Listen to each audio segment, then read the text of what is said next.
Hallelujah. ದೇವರ ಪರಿಶುದ್ಧ ನಾಮಕ್ಕೆ ಸ್ತೋತ್ರವಾಗಲಿ.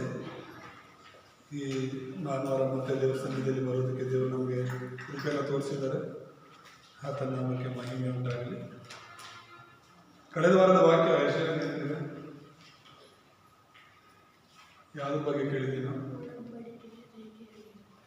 ಒಡಂಬಡಿಕೆಯ ರೇಖೆಯಲ್ಲಿ ಇರುವವರೆಂಬುದಾಗಿ ನಾವು ನೋಡ್ತೀವಿ. ಅಂದರೆ ದೇವರನ್ನು ನಂಬಿ ದೇವರಿಗೋಸ್ಕರ ಜೀವಿಸಿದವರ ಒಂದು ಸಾಲು, ಆ ಸಾಲಿನಲ್ಲಿ ಯಾರೆಲ್ಲ ಇದ್ರು ಒಡಂಬಡಿಕೆಯನ್ನ ಹಿಂಬಾಲಿಸಿದವರು, ಅಂದರೆ ದೇವರನ್ನ ಹಿಂಬಾಲಿಸಿದವರು ಯಾರು, ಹಿಂಬಾಲಿಸದೇ ಇರೋರು ಯಾರು, ಹಿಂಬಾಲಿಸಿದವರು ಯಾವ ರೀತಿ ಆಶೀರ್ವಾದ ಹೊಂದಿದ್ರು, ದೇವರನ್ನ ಹಿಂಬಾಲಿಸದೇ ಇರೋರು ಯಾವ ರೀತಿ ನಾಶವಾದರು ಎಂಬುದಾಗಿ ನಾವು ನೋಡಿದ್ವಿ.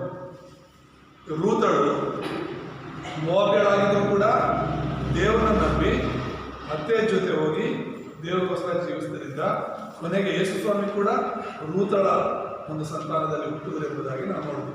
ಹೌದಲ್ಲ? ನೆನಪಿದೆ ಇಲ್ವ?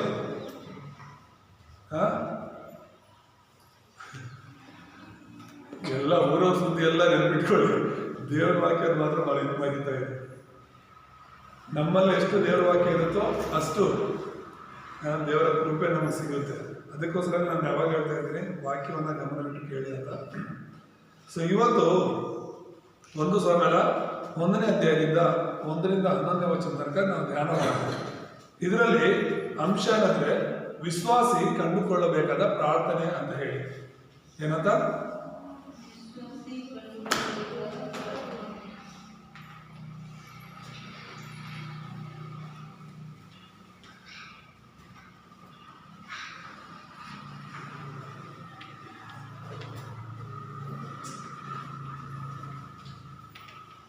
ವಿಶ್ವಾಸಿ ಕಂಡುಕೊಳ್ಳಬೇಕಾದ ಪ್ರಾರ್ಥನೆ ಎಂಬುದಾಗಿ 1 ಸಾಮ್ಯಲ 1ನೇ ಅಧ್ಯಾಯ 1ರಿಂದ 11ರಲ್ಲಿ ನಾವು ನೋಡ್ತಿರುವಂಥದ್ದು. ಇಲ್ಲಿ ದೇವರ ವಾಕ್ಯ ನೋಡ್ತಿರುವಂಥದ್ದು ಏನಂದ್ರೆ ಸರಿಯಾದ ಪ್ರಾರ್ಥನೆ ಮತ್ತು ತಪ್ಪಾದ ಪ್ರಾರ್ಥನೆ. ಎಲ್ಲರೂ ಪ್ರಾರ್ಥನೆ ಮಾಡ್ತಿರತ್ತಾನೆ. ಇಲ್ಲಿರೋರೆಲ್ಲ ಪ್ರಾರ್ಥನೆ ಮಾಡ್ತಿರಲ್ವಾ? ದಿನ ಮಾಡ್ತೀರಾ ಇಲ್ವ? ಉಸಿರೇ ಬರ್ತೀರ? ಮಾಡ್ತಿದ್ರೆ ತಾನೆ. ಸೊ ಆ ಪ್ರಾರ್ಥನೆ ಸರಿಯಾಗಿರೋ ಪ್ರಾರ್ಥನೆನ ಅಥವಾ ತಪ್ಪಾಗಿರೋ ಪ್ರಾರ್ಥನೆನ, ಅದನ್ನು ನಾವು ಅರ್ಥ ಮಾಡ್ಕೊಳ್ಬೇಕು. ಅಂದ್ರೆ ಯಾವ ರೀತಿ ನಾವು ಪ್ರಾರ್ಥನೆ ಮಾಡ್ತಿದ್ದೀವಿ, ಇಲ್ಲ ಅಂತಲ್ಲ, ದೇವ್ರ ಮಕ್ಕಳಾದ್ಮೇಲೆ ನಾವು ದಿನ ಪ್ರಾರ್ಥನೆ ಮಾಡ್ತಿರ್ತೀವಿ. ಆದರೆ ಎಂಥ ಪ್ರಾರ್ಥನೆ ಅದು?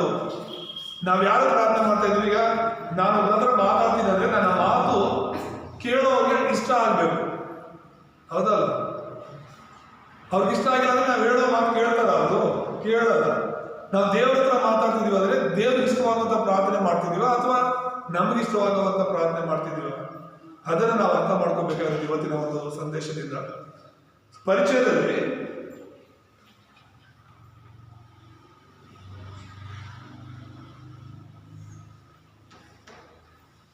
ಸತ್ಯವೇದ ಏನು ಹೇಳುತ್ತೆ ಎಂಬುದಾಗಿ ನಾವು ನೋಡೋಣ.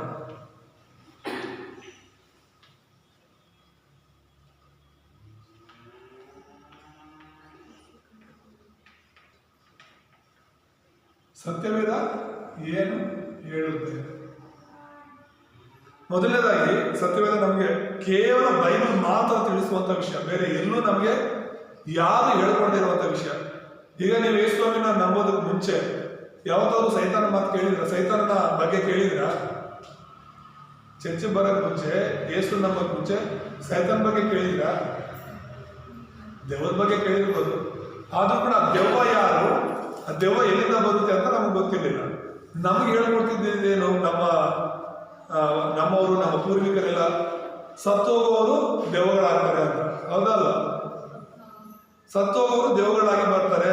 ಅದಕ್ಕೆ ಸ್ಮಶಾನಕ್ಕೆ ಹೋಗೋಕ್ಕೆ ನಮ್ಗೆ ಭಯ, ಸಮಾಜ ಹತ್ರ ಹೋಗೋಕೆ ಭಯ. ಯಾಕಂದ್ರೆ ಅಲ್ಲಿ ದೆವ್ವ ಇರುತ್ತೆ ಅಂತ. ಅಂದ್ರೆ ಈಗ ನಿಮ್ಮ ಅಪ್ಪ ಅವರೆಲ್ಲ ಸತ್ತೋಗಿರೋ ನಿಮ್ಮ ಅಪ್ಪಂದ್ರು ದೆವ್ವಗಳಾಗಿದ್ದಾರೆ ಅಂತಾರ? ನಿಮ್ಮ ಅಮ್ಮಂದ್ರ ಸತ್ತೋಗಿದ್ದಾರೆ ಅಂದ್ರೆ ಅವ್ರು ದೆವ್ವಗಳಾಗಿದಾರ? ನಿಮ್ಮ ಅಣ್ಣ ತಮ್ಮಂದ್ರು ಚಿಕ್ಕಪ್ಪ ದೊಡ್ಡಪ್ಪ ಸತ್ತೋಗಿದ್ದಾರೆ ಅಂದ್ರೆ ಅವ್ರು ದೆವ್ವಗಳಾಗಿದ್ದಾರೆ ಅಂತಾರ? ಮತ್ತೆ ಅವ್ರು ಆಗಿಲ್ಲ ಅಂದ್ರೆ ಮತ್ತೆ ಇನ್ಯಾರಾಗಿದ್ದಾರೆ ದೆವ್ವ? ಮನುಷ್ಯರು ದೆವ್ವಗಳಾಗಲ್ಲ. ಮನುಷ್ಯರು ದೆವ್ವಗಳಾಗಲ್ಲ. ನಾವು ದೇವರ ಸ್ವರೂಪದಲ್ಲಿ ಸೃಷ್ಟಿಯಾಗಿರೋರು. ದೇವರು ನಂಬಿರ್ಲಿ ಬಿಡ್ಲಿ, ಪ್ರತಿಯೊಬ್ಬರು ದೇವರ ಸ್ವರೂಪದಲ್ಲಿ ಸೃಷ್ಟಿಯಾಗಿರೋರು. ಮನುಷ್ಯರು ದೆವ್ವಗಳು ಆಗೋದಿಲ್ಲ. ಶವನ ಹತ್ರ ನೀವು ಹೋದ್ರು, ಸಮಾಧಿ ಹತ್ರ ನೀವು ಹೋದ್ರು ಕೂಡ ಅಲ್ಲಿ ಆ ವ್ಯಕ್ತಿ ದೆವ್ವ ಆಗಿರೋದಿಲ್ಲ. ಬೈಬಲ್ ಹೇಳುತ್ತೆ ನಿದ್ರೆ ಮಾಡ್ತಾರೆ ಅಂತ. ಸತ್ತೋಗಿರೋರು ಏನ್ ಮಾಡ್ತಿರ್ತಾರೆ? ನಿದ್ರೆ ಮಾಡ್ತಿರ್ತಾರೆ. ಅವನ್ನ ನೀವು ಸುಟ್ಟಾಕಿದ್ರು, ಮಣ್ಣ ಮಾಡಿದ್ರು, ಅಥವಾ ನೀರಲ್ಲಿ ಕೊಚ್ಕೊಂಡು ಹೋಗಿದ್ರು, ಅಥವಾ ಪ್ರಾಣಿಗಳೇ ತಿಂದ್ಬಿಟ್ರು ಕೂಡ ದೇವರ ಪ್ರಕಾರ ಅವ್ರೇನ್ ಮಾಡ್ತಿರ್ತಾರೆ? ನಿದ್ರೆ ಮಾಡ್ತಾರೆ. ಯೇಸು ಸ್ವಾಮಿ ಬಂದಾಗ ನಿದ್ರೆಯಿಂದ ಅವನ್ನ ಎಬ್ಬಿಸ್ತಾರೆ ಎಂಬುದಾಗಿ ನಾವು ನೋಡ್ತೇವೆ. ನಂಬಿರೋರು, ಯೇಸು ಸ್ವಾಮಿ ನಂಬಿ ರಕ್ಷಣೆ ಹೊಂದಿರೋರು ಪರಲೋಕ ಹೋಗ್ತಾರೆ, ನಮ್ಮದೇನೋ ನರಕಕ್ಕೆ ಹೋಗ್ತಾರೆ. ಸೊ ಇಲ್ಲಿ ದೆವ್ವಗಳು ಯಾರು? ಸೈತಾನ ಎಂಬುದಾಗಿ ನಾವು ನೋಡ್ತೇವೆ. ಯಾರು? ಸೈತಾನ. ಬೈಬಲ್ ತುಂಬಾ ಸ್ಪಷ್ಟವಾಗಿ ಮಾತನಾಡುವಂಥದ್ದು ಈ ಸೈತಾನದ ಬಗ್ಗೆ. ಅವನ ಬಗ್ಗೆ ನಾವು ತಿಳ್ಕೊಳ್ಳೋದು ತುಂಬಾ ಮುಖ್ಯ. ಯಾರು ಈ ಸೈತಾನ ಮತ್ತು ಅವನ ಕಾರ್ಯಗಳನ್ನ ನೋಡುವಾಗ ಈ ಸೈತಾನ ಒಂದು ದೂತ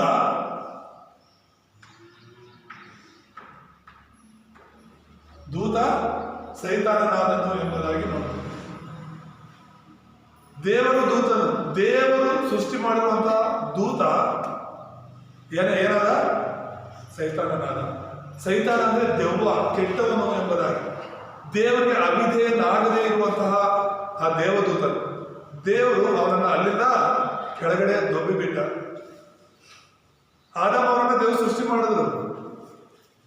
ಸೃಷ್ಟಿ ಮಾಡಿ ಏದೇನ್ ತೋಟದಲ್ಲಿ ಅವ್ರು ಇಟ್ರು. ಏದೇನ್ ತೋಟ ಒಂದು ಪರಲೋಕದ ತರ. ಅಲ್ಲಲ್ಲೂಯ್ಯ. ಏದೇನ್ ತೋಟ ಒಂದು ಪರಲೋಕದ ತರ. ದೇವರೆಲ್ಲವನ್ನ ಕೊಟ್ಟರು. ಒಂದು ಮರದ ಹಣ್ಣನ್ನ ಮಾತ್ರ ತಿನ್ಬೇಡ ಅಂತ ಹೇಳಿದ್ರು. ತಿಂದ್ರೆ ನೀನ್ ಸಾಯ್ತೀಯಾ ಅಂತ. ತಿಂದ್ರೆ ನೀನ್ ಸಾಯ್ತೀಯ ಅಂತ, ತಿಂದ್ರೆ ನೀನ್ ನನ್ನ ಬಿಟ್ಟು ಹೋಗ್ಬೇಕಾಗುತ್ತೆ, ನೀನ್ ನನ್ನ ಜೊತೆ ಇರೋದಕ್ಕೆ ಅವಕಾಶ ಇರಲ್ಲ ಅಂತ ಹೇಳಿ, ನೀನು ಪಾಪ ಮಾಡೋದಾದ್ರೆ, ನನ್ನ ಮಾತು ನೀನು ಬೆಲೆ ಕೊಡದೇ ಇದ್ರೆ ನೀನು ಸಾಯ್ತೀಯ, ಅಂದ್ರೆ ನನ್ನಿಂದ ಸಂಪೂರ್ಣವಾಗಿ ದೂರ ಆಗ್ತೀಯ. ಹಾಗಾಗಿ ನೀನು ಈ ಮರದ ಹಣ್ಣನ್ನ ತಿನ್ಬೇಡ ಅಂತ ಹೇಳಿದ್ರು. ಪರಲೋಕದಲ್ಲಿ ಕೂಡ ದೇವದೂತನೆಲ್ಲ ಸೃಷ್ಟಿ ಮಾಡಿಬಿಟ್ಟು ನೀವು ಯಾರು ಕೂಡ ಪಾಪ ಮಾಡಬಾರ್ದು, ಪಾಪ ಮಾಡಿದ್ರೆ ನರಕಕ್ಕೆ ಹೋಗ್ತೀರಾ ಅಂತ ನರಕವನ್ನು ಸೃಷ್ಟಿ ಮಾಡ್ತಾರೆ. ಅಂತ ಸಮಯದಲ್ಲಿ ಈ ದೇವದೂತ, ಇವನ ಹೆಸರು ಲೂಸಿಫರ್ ಅಂತ ಹೇಳಿ, ಈ ಸೈತಾನನ ಹೆಸರು ಲೂಸಿಫರ್ ಅಂತ. ಅವನು ಪರಲೋಕದಲ್ಲಿ ಪಾಪ ಮಾಡ್ತಾನೆ. ಏನ ಪಾಪ? ನನಗೆ ದೇವರು ಬೇಡ, ನಾನ್ ದೇವರಾಗಬೇಕು, ದೇವರ ಸಿಂಹಾಸನದ ಮೇಲೆ ನನ್ನ ಸಿಂಹಾಸನ ಹಾಕೋಬೇಕು ಅಂತ ಅವನು ಆಲೋಚನೆ ಮಾಡ್ತಾನೆ. ಆ ಸಮಯದಲ್ಲಿ ದೇವರು ಅವನನ್ನು ಅಲ್ಲಿಂದ ಕೆಳಗಡೆ ದೊಬ್ಬಿಬಿಡ್ತಾನೆ, ಪರಲೋಕದಿಂದ ಕಳಿಸ್ಬಿಡ್ತಾನೆ. ಇಲ್ಲಿ ಏನೇ ತೋಟದಲ್ಲಿ ಆದಾಮ ಅವರು ಇದ್ದಾರೆ. ನಾನು ಹೇಳಿದ ಅದೊಂದು ಪರದೇಶ, ಪರಲೋಕದ ತರ ಇತ್ತು ಅಂತ. ಅಲ್ಲಿ ಯಾವ ಕಷ್ಟ, ಯಾವ ಹಿಂಸೆ ಏನೂ ಇರಲಿಲ್ಲ, ಯಾವ ಕೆಟ್ಟದ್ದಿರಲಿಲ್ಲ, ಯಾವ ಪಾಪ ಇರಲಿಲ್ಲ. ದೇವರಲ್ಲಿ ದಿನ ಬರ್ತಾ ಇದ್ರು, ಅವ್ರ ಜೊತೆ ಇರ್ತಾ ಇದ್ರು. ಅಂದ್ರೆ ಪರಲೋಕ. ಅಲ್ಲೂಯ್ಯ. ಆದ್ರೆ ಒಂದು ದಿನ ಏನಾಯ್ತು? ತಿನ್ಬೇಡ ಅಂತ ಹೇಳಿರುವಂತ ಹಣ್ಣನ್ನ ಅವ್ರು ತಿಂತಾರೆ, ಪಾಪ ಮಾಡ್ತಾರೆ, ಸಾಯ್ತಾರೆ. ಹಾಗಾಗಿ ದೇವರು ಏನ್ ಮಾಡ್ತಾರೆ? ಅವರನ್ನ ಏದೇ ತೋಟದಿಂದ ಹೊರಗಡೆ ಕಳಿಸ್ತಾರೆ. ಸೈತಾನನ್ನ ಪರಲೋಕದಿಂದ ತುಂಬಿಬಿಟ್ರೆ ಆದಮ್ ಅವರನ್ನ ಏದೇ ತೋಟದಿಂದ ಕಳಿಸ್ಬಿಡ್ತಾನೆ. ದೇವರು ಪಾಪದ ಜೊತೆಗೆ ಇರೋದಿಲ್ಲ. ದೇವರು ಪಾಪದ ಜೊತೆಗೆ ಇರೋದಿಲ್ಲ. ಇಂಥದ್ದು ನೀನು ಮಾಡಬೇಡ ಅಂತ ಹೇಳಿದ್ರೆ ಮಾಡಬಾರದು ಅಷ್ಟೇನೆ. ಯಾಕೆ ಏನು ಅಂತ ಅಲ್ಲ. ಸೈತಾನನ ದೇವರ ಮಾತಿಗೆ ವಿರೋಧವಾಗಿ ನಡ್ಕೊಂಡ, ದೇವದೂತನಾಗಿ ದೇವರ ಮಹಿಮೆಯಿಂದ ಇದ್ದಂತ ಅವನು ದೇವರ ಮಹಿಮೆನೆಲ್ಲ ಕಳ್ಕೊಂಡು ಕತ್ತಲೆಯಲ್ಲಿ ತುಂಬಲ್ಪಟ್ಟ. ಈಗ ಕತ್ತಲೆಗೆ ಯಜಮಾನನಾಗಿದ್ದಾನೆ, ಕತ್ತಲೆಯಲ್ಲಿದ್ದಾರೆ. ಆದಮ ಅವರು ದೇವರ ಮಹಿಮೆಯಲ್ಲಿ ಸೃಷ್ಟಿಯಾದರು. ಅವ್ರು ಬೆತ್ತಲೆ ಆಗಿದ್ರು, ನಾವು ಬೆತ್ತಲೆ ಇದ್ದೀವಿ ಅನ್ನುವಂಥ ಅರಿವು ಅವ್ರಿಗಿರ್ಲಿಲ್ಲ. ಸಂತೋಷವಾಗಿದ್ರು. ಅವರು ಪಾಪ ಮಾಡಿದಾಗ ಅವ್ರ ದೇವರ ಅವರ ಮಹಿಮೆ ಅವರಿಗೆ ಬಿಟ್ಟು ಹೋಯಿತು. ಆಗ ಒಂದ್ರ ಮೇಲೆ ಒಂದು ಕಷ್ಟಗಳು, ಹಿಂಸೆಗಳು ಅವರಿಗೆ ಎದುರಾಯಿತು. ಸೊ ಇದನ್ನ ನಾವು ಸ್ಪಷ್ಟವಾಗಿ ಅರ್ಥ ಮಾಡ್ಕೊಳ್ಳಿ. ಬೈಬಲ್ ತುಂಬಾ ಸ್ಪಷ್ಟವಾಗಿ ಇದ್ರ ಬಗ್ಗೆ ಹೇಳುತ್ತೆ. ಅದಾದ್ಮೇಲೆ ಸೈತಾನ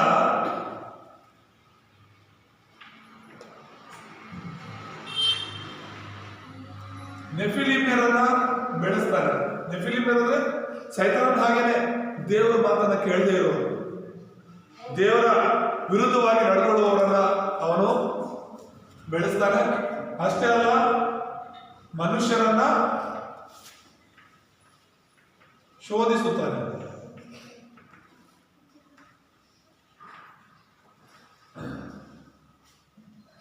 ದೇವರ ನಾಮಕ್ಕೆ ಸ್ತೋತ್ರವಾಗಲಿ. ಮನುಷ್ಯರನ್ನ ಶೋಧಿಸುತ್ತಾನೆ ಎಂಬುದಾಗಿ ನೋಡ್ತೀವಿ. ಪ್ರತಿ ಸಲ ಅವನು ಶೋಧಿಸುವವನಾಗಿದ್ದಾನೆ. ಮತ್ತೆ ವಿಗ್ರಹಗಳ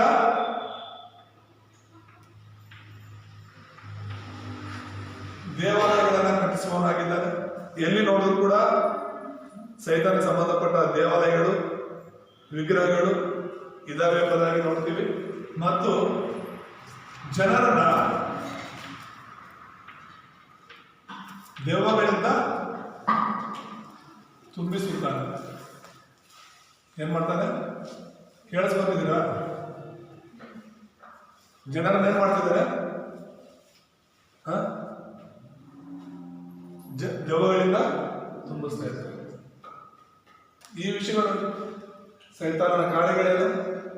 ದೂತನು ಸೈತಾನಾಗಿದ್ದು ಎಫಿಲ್ ಮೇಲೆ ಬೆಳೆಸ್ತಿರೋದು, ಜನರಿಗೆ ಶೋಧನೆ ಮಾಡುವಂಥದ್ದು, ಸೈತಾನ ವಿರುದ್ಧ ಅಂದ್ರೆ ದೇವರ ವಿರುದ್ಧವಾಗಿ ವಿಗ್ರಹ ಆರಾಧನೆಗಳನ್ನ ಸಂಬಂಧಪಟ್ಟ ದೇವಸ್ಥಾನಗಳನ್ನು ಕಟ್ಟಿಸುವಂಥದ್ದು, ದೆವ್ವಗಳಿಂದ ತುಂಬಲ್ಪಡುವಂಥದ್ದು. ದೇವಸ್ಥಾನ ಕಟ್ಟುವರು ಕೂಡ ದೆವ್ವದಿಂದ ನಡೆಸಲ್ಪಡ್ತಿದ್ದಾರೆ ಅಂತಾನೆ ಅರ್ಥ. ಯಾಕಂದ್ರೆ ಅದು ದೇವರ ಚಿತ್ತ ಅಲ್ಲ. ದೇವರನ್ನ ಆತ್ಮಿಕ ರೀತಿಯಲ್ಲಿ ಸತ್ಯಕ್ಕೆ ತಕ್ಕಂತೆ ನಾವು ಆರಾಧನೆ ಮಾಡಬೇಕು. ವಿಗ್ರಹಗಳೆಲ್ಲ ನಾವು ದೇವರನ್ನ ಹುಡುಕಬೇಕಾಗಿರೋದು. ಆದರೆ ಸೈತಾನನು ಜನರನ್ನು ಆ ರೀತಿಯಾಗಿ ಮಾಡ್ತಿದ್ದಾರೆ. ಇಲ್ಲಿ ಇಸ್ರಾಯೇಲ್ ಬಗ್ಗೆ ನಾವು ನೋಡಿದ್ರೆ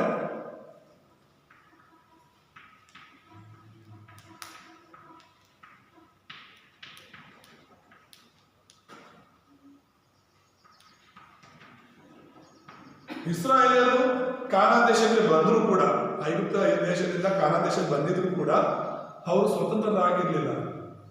ನಿಜವಾದ ಸ್ವತಂತ್ರ ಆತ್ಮಿಕ ಸ್ವತಂತ್ರ, ಶಾರೀರಿಕವಾದದ್ದಲ್ಲ. ಅರ್ಥ ಆಗ್ತಿದೆಯಾ? ಈಗ ಇಸ್ರಾಯೇಲರು ಐಗುಪ್ತ ದೇಶದಲ್ಲಿ ಗುಲಾಮರಾಗಿದ್ರು. ಅವ್ರು ಗುಲಾಮ ಆಗಿದ್ರೆ ಏನು? ಗುಲಾಮತನದಲ್ಲಿರೋದಲ್ಲ ಸಮಸ್ಯೆ, ಸೈತಾನ ಗುಲಾಮರಾಗಿರೋದು ಸಮಸ್ಯೆ. ಅರ್ಥ ಆಗ್ತಿದೆಯಾ? ಯೋಸೇಫನು ಕೂಡ ಗುಲಾಮನಾಗೆ ಹೋಗಿದ್ದು, ಆದ್ರೆ ಅದೇನು ಸಮಸ್ಯೆನೇ ಆಗಿಲ್ವಲ್ಲ ಅವನಿಗೆ. ಯೋಸೇಫನು ಗುಲಾಮನಾಗಿದ್ರು ಕೂಡ ದೇವರ ಮಗನಾಗಿದ್ದವನು. ಅಲ್ಲೂಯ. ಶಾರೀರಿಕವಾಗಿ ಐಗುಪ್ತ ದೇಶದಲ್ಲಿ ಗುಲಾಮನಾಗಿದ್ರು ಕೂಡ ಆತ್ಮಿಕವಾಗಿ ದೇವರ ಮಗನಾಗಿದ್ದ, ದೇವರ ಜೊತೆಗಿದ್ದ. ಹಾಗಾಗಿ ದೇವರವನ್ನ ಆಶೀರ್ವಾದ ಮಾಡಿದ್ದ ನಾವು ನೋಡ್ತೀವಿ. ನಾವು ಯಾರಿಗೆ ಗುಲಾಮರಾಗಿದ್ದೀವಿ ಅನ್ನೋದಕ್ಕಿಂತ ಹೆಚ್ಚಾಗಿ ನಮ್ಮ ದೇವರು ಯಾರು ಅನ್ನೋದು ಮುಖ್ಯವಾಗುತ್ತೆ. ಕ್ರಿಸ್ತನಲ್ಲಿ ನಾವು ಆತ್ಮಿಕವಾಗಿ ಸ್ವತಂತ್ರರಾಗಿರ್ಬೇಕು. ಇಲ್ಲ ಅಂತ ಹೇಳಿದ್ರೆ ಸಮಸ್ಯೆಗಳು ನಮ್ಮನ್ನ ಎಡೆಬಿಡದೆ ಕಾಡುತ್ತದೆ. ಇಲ್ಲಿ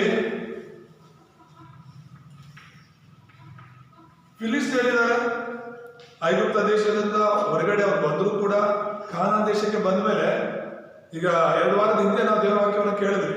ನ್ಯಾಯಸ್ಥಾಪಕರ ಪುಸ್ತಕದಲ್ಲಿ 14 ಜನ ನ್ಯಾಯಸ್ಥಾಪಕರಿದ್ರು ಕೂಡ ಫಿಲಿಸ್ತೀಯರು ಪದೇ ಪದೇ ಪದೇ ಪದೇ ಇಸ್ರಾಯೇಲರನ್ನ ಅಣಕಿಸ್ತಾ ಇದ್ರು, ಭಯ ಪಡಿಸ್ತಾ ಇದ್ರು. ಇಸ್ರಾಯೇಲರ ಹತ್ರ ಇರೋದನ್ನೆಲ್ಲ ಅವ್ರೇನ್ ಮಾಡ್ತಿದ್ರು? ಲೂಟಿ ಮಾಡ್ಕೊಂಡು ಹೋಗ್ತಾ ಇದ್ರು. ಅವ್ರಿಗೆ ಸಮಾಧಾನನೇ ಇರ್ತಿರ್ಲಿಲ್ಲ. ಇಸ್ರಾಯೇಲ್ಯರು ಐಗುಪ್ತದಿಂದ ಬಂದಿದ್ರು ಕೂಡ ಅವ್ರಿಗೆ ಸಮಾಧಾನ ಇರ್ತಿರ್ಲಿಲ್ಲ. ಸಮಾಧಾನ ಅನ್ನೋದು ಕಾನಾನ್ ದೇಶದಲ್ಲಿ ಇರಲ್ಲ. ಸಮಾಧಾನ ಅನ್ನೋದು ಅರಮನೆಯಲ್ಲಿ ಇರಲ್ಲ. ಸಮಾಧಾನ ಅನ್ನೋದು ಹಣದಲ್ಲಿ ಇರಲ್ಲ. ಸಮಾಧಾನ ಅನ್ನೋದು ದೇವರಲ್ಲಿ ಇರುತ್ತೆ. ಅಲ್ಲೂಯ. ದೇವರೇ ನಮ್ಮಲ್ಲಿ ಇಲ್ಲ ಅಂದ್ರೆ, ದೇವರ ಜೊತೆಗೆ ನಾವಿಲ್ಲ ಅಂದ್ರೆ, ನಮ್ಮ ಹತ್ರ ಏನಿದ್ರು ಏನು ಇಲ್ಲ ಆದ್ರೂ ಕೂಡ ಪ್ರಯೋಜನ ಇಲ್ಲ. ಸತತವಾಗಿ ಅನ್ಯ ಜನರು ನಮ್ಮನ್ನು ಪೀಡಿಸ್ತಾರೆ. ಸತತವಾಗಿ ಶತ್ರುಗಳು ನಮ್ಮ ಮೇಲೆ ದಾಳಿ ಮಾಡ್ತಾ ಇರ್ತಾರೆ. ಅದನ್ನು ನಾವು ಗಮನಿಸಬೇಕು. ಅಷ್ಟೇ ಅಲ್ಲದೆ, ಎರಡನೇದಾಗಿ ಈ ಇಸ್ರಾಯೇಲರು ನಂಬಿಕೆಯನ್ನ ಕಳ್ಕೊಂಡೆಂಬುದಾಗಿ ನಾವು ಏನ್ ಕಳ್ಕೊಂಡ್ರು? ನಂಬಿಕೆಯನ್ನ ಕಳ್ಕೊಂಡ್ರು. ದೇವರಲ್ಲಿ ಅವರಿಗೆ ನಂಬಿಕೆ ಇರಬೇಕಾಗಿತ್ತು. ಆದ್ರೆ ನ್ಯಾಯಸ್ಥಾಪಕರ ಪುಸ್ತಕದಲ್ಲಿ ನಾವು ನೋಡಿದ್ವಿ, ನಂಬಿಕೆನೇ ಇರಲಿಲ್ಲ. ಪದೇ ಪದೇ ಪಾಪ ಮಾಡ್ತಿದ್ರಂತವ್ರು. ನಾವು ಒಂದು ವಚನ ಓದ್ಕೊಂಡ್ವಿ, ನ್ಯಾಯಸ್ಥಾಪಕರು 21-25 ಏನಂತ ಹೇಳಿದ್ರೆ, ಆ ಇಸ್ರಾಯೇಲರೆಲ್ಲರೂ ಕೂಡ, ನ್ಯಾಯಸ್ಥಾಪಕರಾಗಲಿ ಇಸ್ರಾಯೇಲರಾಗಲಿ, ಅವರವರ ಮನಸ್ಸಿಗೆ ಬಂದಂತೆ ನಡ್ಕೊಂಡ್ರು ಅಂತ ಇದೆ. ಏನ್ ನಡ್ಕೊಂಡ್ರಂತೆ ಹೇಳಿಲ್ಲ? ಏನ್ ನಡ್ಕೊಂಡ್ರಂತೆ? ಅವ್ರವ್ರ ಮನಸ್ಸು ಬಂದಂತೆ. ಇವಾಗ ಒಂದು ಪ್ರಶ್ನೆ ಮಾಡ್ಕೊಳ್ಳಿ, ನೀನ್ ಯಾರಂತ ನಡ್ಕೊಳ್ತಿದ್ಯಾ? ದೇವರಂತೆ ನಡ್ಕೊಳ್ತಿದ್ಯಾ ಅಥವಾ ನಿನ್ನಿಷ್ಟಕ್ಕೆ ನೀನ್ ನಡ್ಕೊಳ್ತಿದ್ಯಾ? ಪ್ರತಿಯೊಬ್ಬರು ಇರೋ ಪ್ರಶ್ನೆ ಮಾಡ್ಕೋಬೇಕಾದ್ರೆ. ನಂಬಿಕೆಯನ್ನು ಕಳ್ಕೊಂಡವರು ಇಸ್ರಾಯೇಲರು ನಂಬಿಕೆಯನ್ನು ಕಳ್ಕೊಂಡಿದ್ರಿಂದಲೇ ದೇವರ ಮಾತಿಗೆ ಅವ್ರು ಬೆಲೆ ಕೊಡಲಿಲ್ಲ. ಅವ್ರವ್ರ ಇಷ್ಟಕ್ಕೆ ಅವ್ರು ನಡ್ಕೊಂಡಿರ್ಬೋದಾಗಿ. ಯಾವಾಗ ಅವರು ಅವ್ರ ಇಷ್ಟಕ್ಕೆ ನಡ್ಕೊಂಡ್ರು ದೇವರ ಕೃಪೆ ಅವ್ರ ಮೇಲೆ ಇರಲಿಲ್ಲ, ದೇವರ ಆಶೀರ್ವಾದ ಅವ್ರ ಜೊತೆ ಇರಲಿಲ್ಲ, ದೇವರ ಆತ್ಮನ ಅವ್ರ ಜೊತೆ ಇಲ್ಲದೆ ಇರೋದ್ರಿಂದ ಸೈತಾನನಾಗಲಿ ಅಥವಾ ಈ ಶತ್ರುಗಳು ಪದೇ ಪದೇ ಬಂದು ಇಸ್ರಾಯೇಲರನ್ನ ಯುದ್ಧದಲ್ಲಿ ಸೋಲಿಸ್ತಾ ಇದ್ರು, ಪದೇ ಪದೇ ಅವರನ್ನ ಗುಲಾಮರಾಗಿ ಮಾಡ್ಕೊಳ್ತಾ ಇದ್ರು. ಮತ್ತು ಮೂರನೇದಾಗಿ ನಾವು ನೋಡುವಾಗ ಸೈತಾನ ಕೂಡ ಇವರು ಜಯಿಸಲಿಕ್ಕೆ ಆಗಲಿಲ್ಲ ಎಂಬುದಾಗಿ. ಯಾರನ್ನ?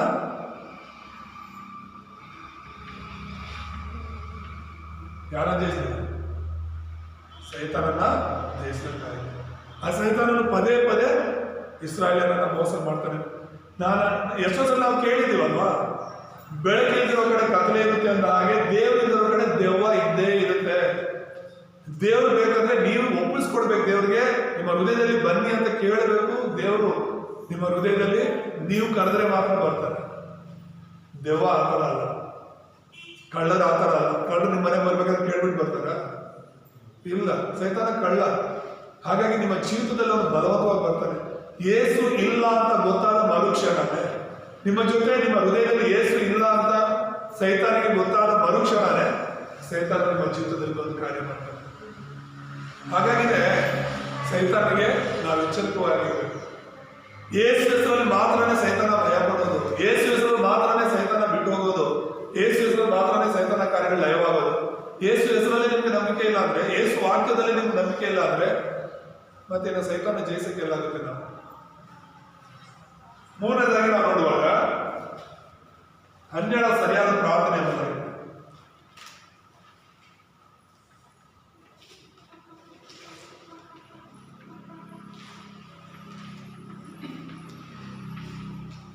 ಇಸ್ರಾಯೇಲರೆಲ್ಲರೂ ತಪ್ಪಾದ ಪ್ರಾರ್ಥನೆಗಳನ್ನು ಮಾಡ್ತಾ ಇದ್ರೆ 12 ಸರಿಯಾದ ಪ್ರಾರ್ಥನೆಯನ್ನ ಮಾಡ್ತಾಳೆ. ಯಾರಿಗೋಸ್ಕರ ಪ್ರಾರ್ಥನೆ ಮಾಡ್ತಾಳೆ? ಸಮುವೇಲನಿಗೋಸ್ಕರ. ನನಗೊಬ್ಬ ಮಗನನ್ನ ಕೊಡು ಎಂಬುದಾಗಿ. ಯಾರನ್ನ ಕೊಡು? ನನಗೊಬ್ಬ ಮಗನನ್ನ ಕೊಡು ಎಂಬುದಾಗಿ ಮಗನಿಗೋಸ್ಕರ ಪ್ರಾರ್ಥನೆ ಮಾಡುತ್ತೆ. ಆ ಮಗನ ಮೂಲಕ ಮಿಚ್ಪಾ ಚಳುವಳಿ ಅಂತ ನಡೆಯುತ್ತೆ. ಆ ಮಗನು ಮಿಚ್ಪಾ ಚಳವಳಿಯನ್ನ ಮಾಡೋದು ಮಾತ್ರವಲ್ಲ, ಸಮುವೇಲ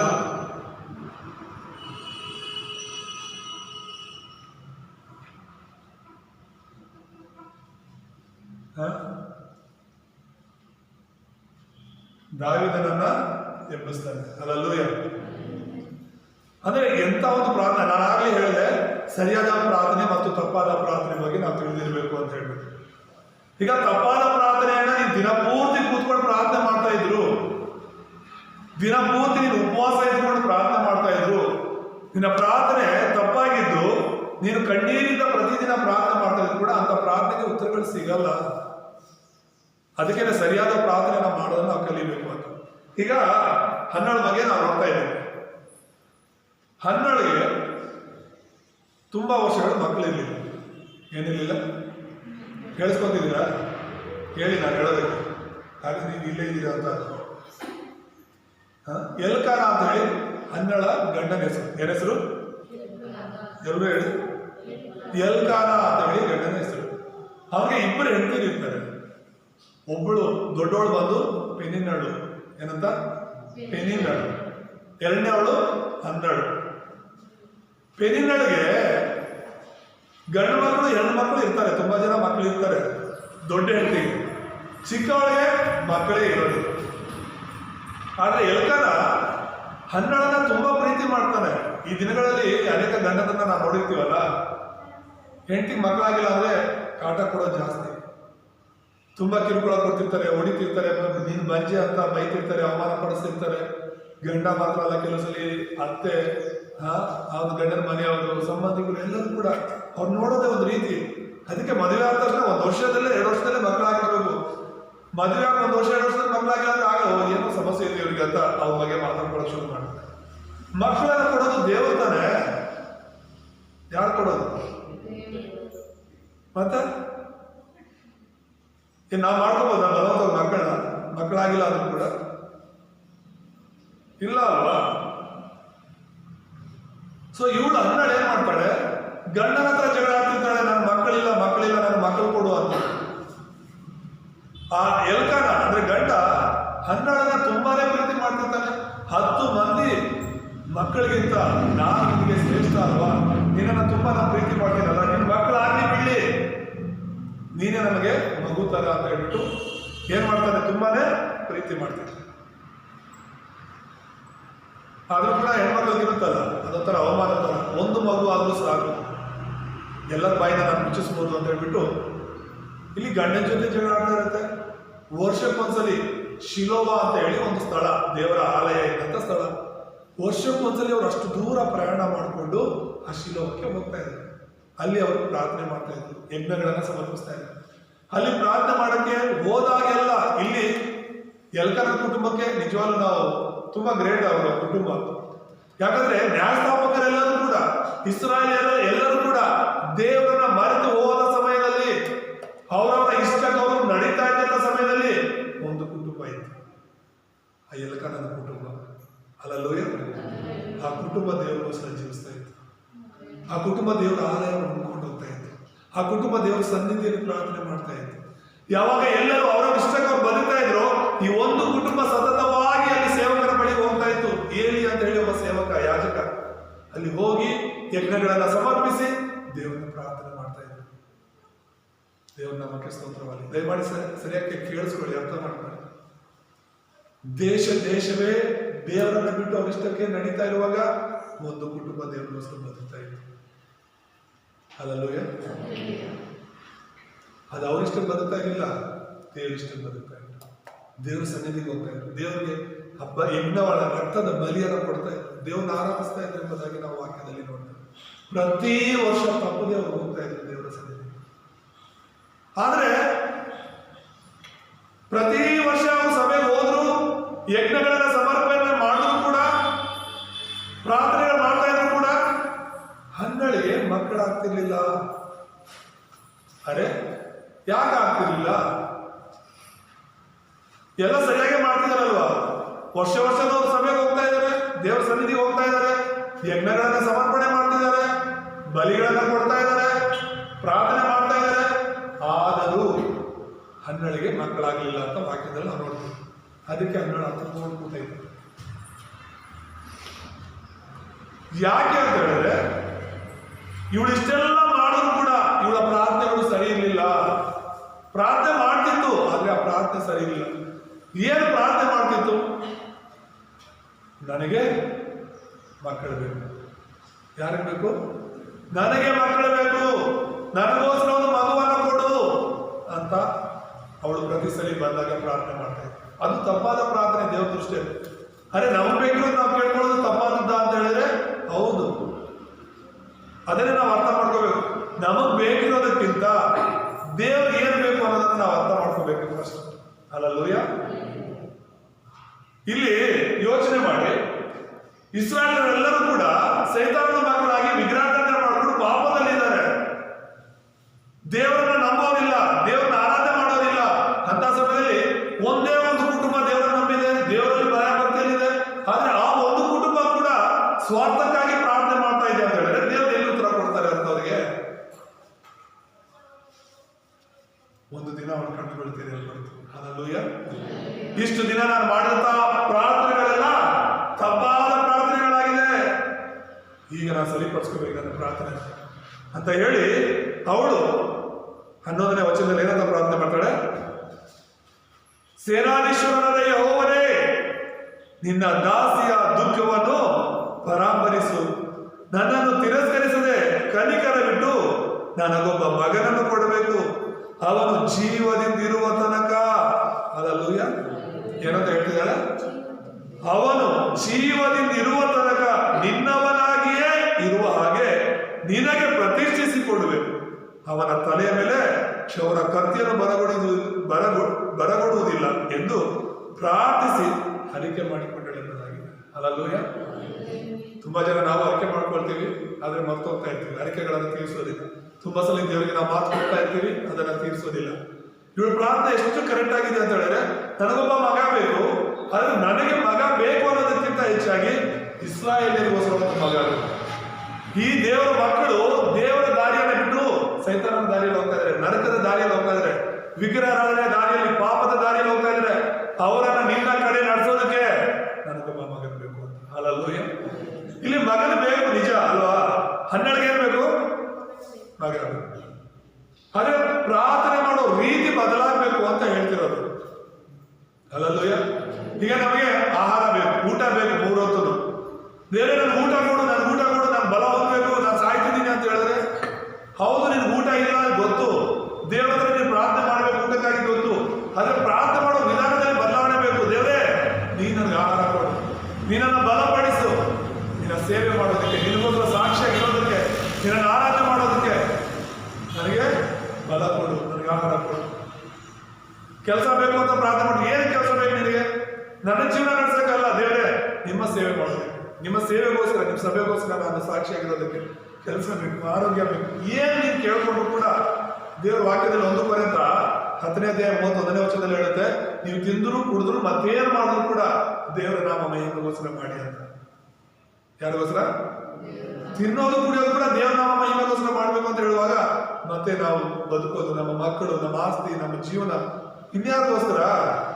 ದೇವರಿಗೋಸ್ಕರನೇ ಆಗಿರ್ಬೇಕು. ಅಲ್ಲಲ್ಲೂಯ್ಯ. ನಾವು ಬದುಕೋದು ಸ್ವಲ್ಪ ದಿನ, ಸ್ವಲ್ಪ ವರ್ಷಗಳಾದ್ರೂ ಕೂಡ ಸರಿಯಾದ ಪ್ರಾರ್ಥನೆಯೊಂದಿಗೆ, ಸರಿಯಾದ ವಾಕ್ಯದೊಂದಿಗೆ, ಸರಿಯಾದ ಜೀವಿತವನ್ನು ನಾವು ಜೀವಿಸೋದಾಗಿರ್ಬೇಕು. ಈ ಪ್ರಾರ್ಥನೆ ಕೇಳಿದ ದೇವರು ಅದೇ ವರ್ಷದಲ್ಲಿ 12ಗೆ ಮಗನನ್ನು ಕೊಡ್ತಾನೆ. ಅಲ್ಲಲ್ಲೂಯ್ಯ. ಅದೇ ವರ್ಷದಲ್ಲಿ ಇನ್ನೊಂದು ವರ್ಷ, 1 ವರ್ಷ ಬಿಟ್ಟು ಮತ್ತೆ 1 ವರ್ಷದಲ್ಲಿ ಅವಳು ದೇವರ ಆಲಯಕ್ಕೆ ಬರುವಾಗ ಮಗನ ಜೊತೆಗೆ ಬರುತ್ತೆ. ಪ್ರಾರ್ಥನೆ ಸೇಮ್, ಆದರೆ ಮಾಡುವಂಥ ವಿಧಾನ, ಪ್ರಾರ್ಥನೆ ಅಂಶ ಮಗ ಬೇಕು ಅನ್ನೋದು, ಆದ್ರೆ ಕೇಳೋ ರೀತಿ ಬದಲಾಗಿತ್ತು. ನನಗೋಸ್ಕರ ಅಲ್ಲ ದೇವರೇ, ನಿಮಗೋಸ್ಕರ, ನಿಮ್ಮ ಜನರಿಗೋಸ್ಕರ ಅಂತ ಕೇಳ್ಕೊಳ್ತು. ನೀನು ಪ್ರಾರ್ಥನೆ ಮಾಡುವಾಗ ಕೂಡ ಇನ್ಮೇಲೆ ಸರಿಯಾದ ಪ್ರಾರ್ಥನೆ ಮಾಡೋದನ್ನ ಕಲಿಬೇಕು. ಅಲ್ಲಲ್ಲೂಯ್ಯ. ಅನೇಕ ವಿಷಯಗಳಲ್ಲಿ ನಾವು ಪ್ರಾರ್ಥನೆ ಮಾಡ್ತಿರ್ಬೋದು, ಆದ್ರೆ ಆ ಪ್ರಾರ್ಥನೆಗಳಿಗೆ ಉತ್ತರ ಸಿಗದೆ ಇರ್ಬೋದು. ಕಾರಣ ದೇವರು ನನ್ನ ಪ್ರಾರ್ಥನೆ ಕೇಳ್ತಿಲ್ಲ ಅಂತಲ್ಲ, ಅನೇಕ ಸರಿ ನಮ್ಮ ಪ್ರಾರ್ಥನೆಗಳು ಸರಿ ಇಲ್ಲ ಅಂತ. ಹಾಗಾಗಿ ನಮ್ಮ ಪ್ರಾರ್ಥನೆಯನ್ನ ನಾವು ಸರಿಪಡಿಸ್ಕೊಳ್ಬೇಕು. ಮುಖ್ಯ ಸಂದೇಶದಲ್ಲಿ ನಾವು ನೋಡುವಾಗ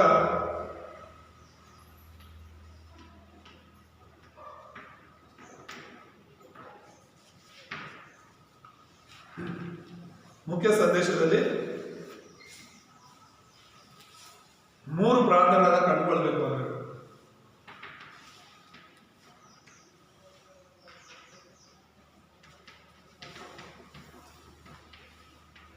ಎಷ್ಟು?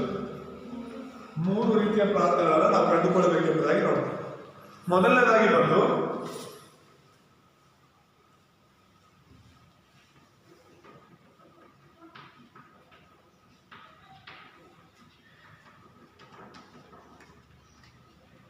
ಶಾರೀರಿಕವಾದ ಪ್ರಾರ್ಥನೆ. ನಾವು ಮಾಡ್ತಿರುವಂಥದ್ದು ಯಾವ ರೀತಿಯ ಪ್ರಾರ್ಥನೆ ಅನ್ನೋದು ಮೊದಲು ನಾವು ಕಂಡುಕೋಬೇಕು, ಮೊದಲು ನಾವು ಅದನ್ನು ಅರ್ಥ ಮಾಡ್ಕೊಳ್ಬೇಕು ಎಂಬುದಾಗಿ. ಈಗ ಇಸ್ಲಾಂ ಬಗ್ಗೆ ನಾವು ನೋಡ್ತೀವಿ, ಇಸ್ಲಾಂನ ಪ್ರಾರ್ಥನೆಗಳೆಲ್ಲ ಶಾರೀರಿಕವಾಗಿತ್ತು ಎಂಬುದಾಗಿ ನಾವು ನೋಡ್ತೇವೆ. ಅವರು ಪ್ರಾರ್ಥನೆ ಮಾಡಿದ್ದೆಲ್ಲ ಬಿಡುಗಡೆಗೋಸ್ಕರ, ಮನ್ನಾಗೋಸ್ಕರ, ಅಂದ್ರೆ ಊಟಕ್ಕೋಸ್ಕರ ಪ್ರಾರ್ಥನೆ ಮಾಡ್ತಾ ಇದ್ರು. ಅದಾದ್ಮೇಲೆ ಅವ್ರು ಪ್ರಾರ್ಥನೆ ಮಾಡ್ತಿದ್ದು ಈ ಅದ್ಭುತಗಳಿಗೋಸ್ಕರ ಎಂಬುದಾಗಿ ನೋಡ್ತೀವಿ.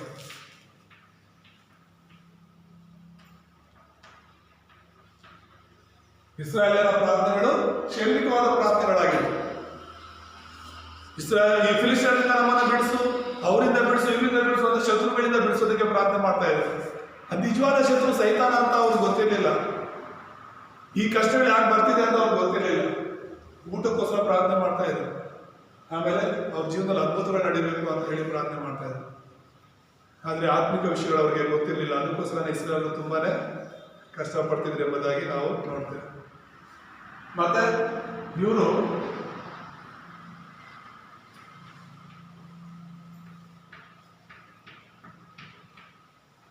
ನ್ಯಾಯಸ್ಥಾಪಕರು 14 ಜನ. ಈ 14 ಜನ ನ್ಯಾಯಸ್ಥಾಪಕರು ಕೂಡ ದೇವರ ಯೋಜನೆಯನ್ನ ಅರ್ಥ ಮಾಡ್ಕೊಂಡಿಲ್ಲ. ದೇವರ ಯೋಜನೆಯನ್ನ ಅರ್ಥ ಮಾಡ್ಕೊಂಡಿದ್ರು. ದೇವರ ಚಿತ್ತ ಏನು, ದೇವರ ಯೋಜನೆ ಏನು ಅನ್ನೋದನ್ನ ಅವ್ರು ಅರ್ಥ ಮಾಡ್ಕೊಳ್ತೇ ಬದುಕಿದ್ದಕ್ಕೋಸ್ಕರನೇ 14 ಜನ ನ್ಯಾಯಸ್ಥಾಪಕರು ದೇವರಿಗೋಸ್ಕರ ಏನನ್ನು ಕೂಡ ಸಾಧನೆ ಮಾಡಲಿಕ್ಕೆ ಆಗಿಲ್ಲ. ಸರಿಯಾದ ವಾಕ್ಯವನ್ನ ಹಿಡ್ಕೊಳ್ಳಿಕ್ಕೆ ಆಗಿಲ್ಲ, ಸರಿಯಾದ ಪ್ರಾರ್ಥನೆಗಳನ್ನ ಅವರು ಮಾಡ್ಲಿಕ್ಕೆ ಆಗಿಲ್ಲ ಎಂಬುದಾಗಿ ನಾವು ನೋಡ್ತೇವೆ. ಇಸ್ರಾಯೇಲರು ಅದಕ್ಕೋಸ್ಕರ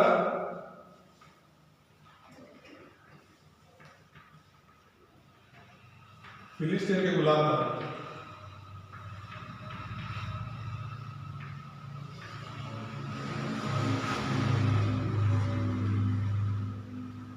ಇಸ್ರಾಯೇಲರು ಫಿಲಿಸ್ತೀನ್ಗೆ ಗುಲಾಮರಾದ ಕಾರಣ ಅವರ ಅವರ ಜೀವನ ಎಲ್ಲ ಬರೀ ಶಾರೀರಿಕವಾಗಿ ಯೋಚನೆ ಮಾಡ್ತಾ ಇದ್ದಾರೆ. ಇವತ್ತು ಕೂಡ ಇಸ್ರಾಯೇಲರು ಮೋಸ ಹೋಗೋದಕ್ಕೆ ಕಾರಣ ಏನಂದ್ರೆ ಯೇಸು ಸ್ವಾಮಿನ ಅವರು ಶಾರೀರಿಕವಾಗಿ ಯೋಚನೆ ಮಾಡ್ತಾ ಇದ್ದಾರೆ. ಆತನು ಶಾರೀರಿಕವಾಗಿ ಬಂದು ನಮ್ಮ ಮೇಲೆ ರಾಜನಾಗಿದ್ದು ಶತ್ರುಗಳಿಂದ ಎಲ್ಲ ರೋಮಾಪುರದವರಿಂದ ನಮ್ಮನ್ನ ಬಿಡಿಸ್ತಾರೆ, ನಮ್ಮ ಮೇಲೆ ರಾಜನಾಗಿ ಆಳ್ವಿಕೆ ಮಾಡ್ತಾರೆ, ನಮ್ಮನ್ನ ಎಲ್ಲ ಶತ್ರುಗಳಿಂದಲೂ ಕಷ್ಟದಿಂದಲೂ ಸಮಸ್ಯೆಯಿಂದ ಬಿಡಿಸ್ತಾರೆ ಅಂತ ಹೇಳಿ ಆ ಯೇಸು ಸ್ವಾಮಿನೂ ಕೂಡ ತಪ್ಪಾಗಿ ಅರ್ಥ ಮಾಡ್ಕೊಂಡಿದ್ರು. ಅದಕ್ಕೆ ಯಾವಾಗ ಯೇಸು ಸ್ವಾಮಿ ಬಂದು ಅವ್ರನ್ನ ತಗ್ಗಿಸ್ಕೊಂಡು ಅವ್ರು ಕಷ್ಟಪಡ್ತಾ ಅವ್ರ ಶ್ರಮೆಗಳು ಬರ್ತಾ ಸಿಲುಬೆಯಲ್ಲಿ ಅವ್ರು ಸತ್ರು, ಓ ನಮ್ಮ ರಾಜನ ಈ ತರ ಬರಲ್ಲ, ನಮ್ಮ ಮೆಸ್ಸಿಯನ್ ಈ ತರ ಬರಲ್ಲ, ಸಾಯೋ ಮೆಸ್ಸಿ ಅಲ್ಲ, ಸಾಯಿಸೋ ಮೆಸ್ಸಿಯನ್ನ ಅವ್ರು ಎದುರು ನೋಡಿದ್ರು.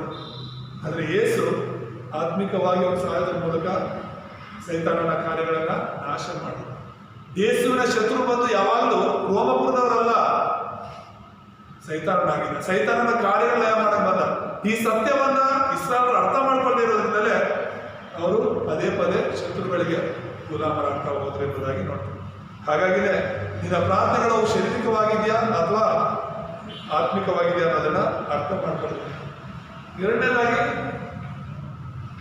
ಆತ್ಮಿಕ ಪ್ರಾರ್ಥನೆ. ಆತ್ಮಿಕ ಪ್ರಾರ್ಥನೆಯನ್ನ ಕಂಡುಕೊಳ್ಳೋರಾಗಿರ್ಬೇಕು. ಶಾರೀರಿಕ ಪ್ರಾರ್ಥನೆ ಅಲ್ಲ, ಆತ್ಮಿಕವಾಗಿ ನಾವು ಎಲ್ಲವನ್ನು ಕೂಡ ಬೇಡಿಕೊಳ್ಳುವರಾಗಿರ್ಬೇಕು. ಅದಕ್ಕೋಸ್ಕರ ಇಲ್ಲಿ ನಜೀರ ಅಂತ ಹೇಳಿ ಹೇಳ್ತಾರೆ. ನಜೀರ ಅಂದ್ರೆ ಏನು? 12 ಪ್ರಾರ್ಥನೆ ಮಾಡಿದ್ರು. ಅವನ ತಲೆ ಮೇಲೆ ಕ್ಷೌರವನ್ನ ಬರಗೊಡಿಸುವುದಿಲ್ಲ ಅಂದ್ರೆ ಕೂದಲೇ ಕಟ್ ಮಾಡೋದಿಲ್ಲ ಅಂತ ಹೇಳ್ಬಿಟ್ಟು ಹೇಳ್ತಾ ಇರೋದು. ನಜೀರನಾಗಿ ಅವರನ್ನ ಬೆಳೆಸ್ತೀನಿ, ನಿಮಗೋಸ್ಕರನೇ, ನಿಮ್ಮ ಸೇವೆಗೋಸ್ಕರನೇ ನನ್ನ ಮಗನನ್ನ ಬೆಳೆಸ್ತೀನಿ. ನೀನು ಒಂದು ಮಗನನ್ನ ನನಗೆ ಕೊಡೋದಾದ್ರೆ ಸಂಪೂರ್ಣವಾಗಿ ಆ ಮಗನನ್ನ ನಿಮ್ಮ ಸೇವೆಗೋಸ್ಕರ ಅರ್ಪಿಸ್ತೀನಿ ಅಂತ ಹೇಳ್ಬಿಟ್ಟು ಅವಳು ಪ್ರಾರ್ಥನೆ ಮಾಡಿ. ಇದು ಆತ್ಮಿಕ ಪ್ರಾರ್ಥನೆ. ಇಷ್ಟು ದಿನ ಅವಳು ಮಾಡ್ತಂತ ಪ್ರಾರ್ಥನೆ ಶಾರೀರಿಕವಾಗಿತ್ತು, ಅದಕ್ಕೆ ಆ ಪ್ರಾರ್ಥನೆಗೆ ಉತ್ತರ ಸಿಕ್ಕಿಲ್ಲ ಎಂಬುದಾಗಿ ನಾವು ಸರಿಯಾಗಿ ಅರ್ಥ ಮಾಡ್ಕೊಳ್ಬೇಕು. ಈ ಆತ್ಮಿಕ ಪ್ರಾರ್ಥನೆ ಅನ್ನೋದು 3 ಹಬ್ಬಗಳ ಮೂಲಕ ದೇವರು ಅವ್ರನ್ನ ಬಿಡಿಸಿದ್ರು. ದೇವರು ಇಸ್ರಾಯೇಲರನ್ನ 3 ಹಬ್ಬಗಳ ಮೂಲಕ ಬಿಡುಗಡೆ ಮಾಡಿದ್ರು. ಏನು ಆ 3 ಹಬ್ಬಗಳು? ಪಸ್ಕ ಹಬ್ಬ, ಪಂಚಶತಮ ಹಬ್ಬ ಮತ್ತೆ ಗುಡಾರಗಳ ಹಬ್ಬ. ಆ ಹಬ್ಬಗಳ ಮೂಲಕ ಇಸ್ರಾಯೇಲರನ್ನ ಆತ್ಮಿಕವಾಗಿ ಸೈತಾನದಿಂದಲೂ ಎಲ್ಲ ತರಹದ ಪಾಪಗಳಿಂದ ಬಿಡಿಸ್ತಾರೆ ಎಂಬುದಾಗಿ ನಾವು ನೋಡ್ತೇವೆ. ಅದಾದ್ಮೇಲೆ ಸಿಂಹಾಸನದ ಬಲ ಅವರ ಮೇಲೆ ಇತ್ತು. ಸಿಂಹಾಸನ, ಸಮಯ ಮತ್ತು ಸ್ಥಳವನ್ನು ಮೀರುವಂತ ಕಾರ್ಯಗಳು ಮತ್ತು 230 ದೇಶಗಳ ಒಂದು ಆಶೀರ್ವಾದವನ್ನು ದೇವರು ಇಸ್ರಾಯೇಲರಿಗೆ ಕೊಟ್ಟರು ಎಂಬುದಾಗಿ ನಾವು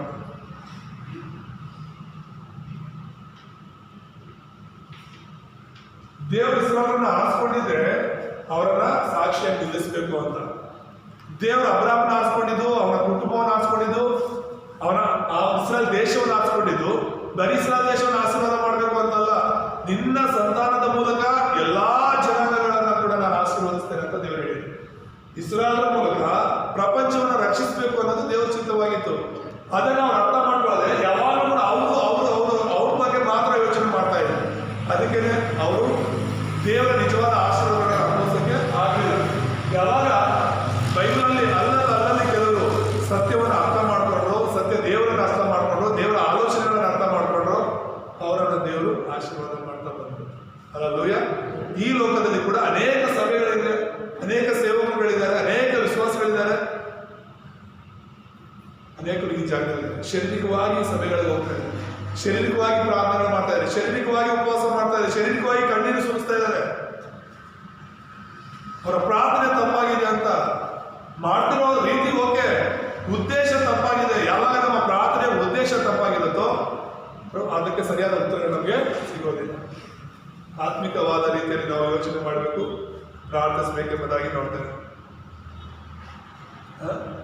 ಇದನ್ನ ಕಂಡುಕೊಂಡ ಮೇಲೆ ಹನ್ನಳ ಪ್ರಾರ್ಥನೆ ಏನಾಯ್ತು? ಬದಲಾಯಿತು.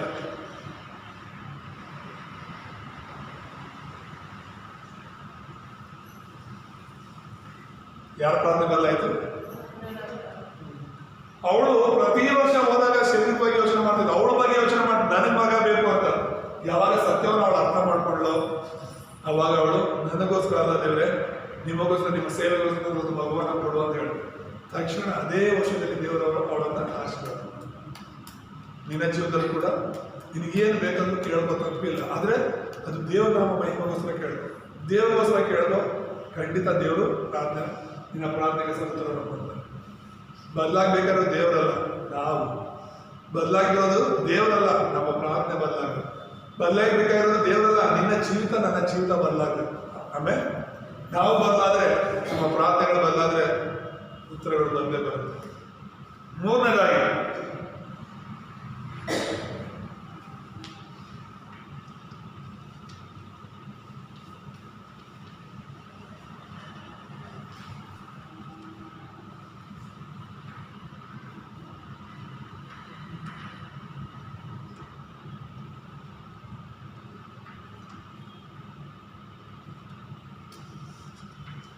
ಉತ್ತರಗಳು ಬರುವಂಥ ಪ್ರಾರ್ಥನೆಯನ್ನು ಕಂಡುಕೊಳ್ಳಿರಿ ಅಂತ ಹೇಳಿ ನಮ್ಮ ಜೀವನದಲ್ಲಿ ದೇವರು ಕೊಡುವಂಥ ಉತ್ತರಗಳನ್ನು ನಾವು ಹೊಂದಿಕೊಳ್ಳೋದಕ್ಕೆ ಪ್ರಾರ್ಥಿಸಬೇಕು.